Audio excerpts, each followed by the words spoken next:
દાહોદમાં એક ચકચારી બનાવ સામે આવ્યો છે, જેમાં ગત રોજ મધ્યરાત્રિએ 7 જેટલા તસ્કરો દાહોદ શહેરના ચાકલિયા રોડ સ્થિત મેઘદૂત સોસાયટીમાં ચોરીના ઈરાદે ત્રાટક્યા હતા, જેમાં 4 જેટલા તસ્કરોએ એક મકાનની બારીના બહારથી સળિયા કાપી મકાનમાં પ્રવેશ કર્યો હતો અને ચોરીની ઘટનાને અંજામ આપે તે પહેલા મકાનમાં સૂઈ રહેલા સંકેત શાહ નામના વ્યક્તિ જાગી જતા તસ્કરોએ સંકેત શાહના માથામાં હથોડા વડે હુમલો કરતા બૂમાબૂમ થઈ હતી।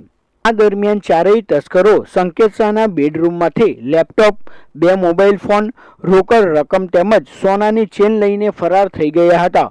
તસ્કરોના હુમલામાં ઈજાગ્રસ્ત થયેલા સંકેત શાહને તાબડતોડ હોસ્પિટલ ખાતે સારવાર માટે લઈ જવામાં આવ્યા હતા।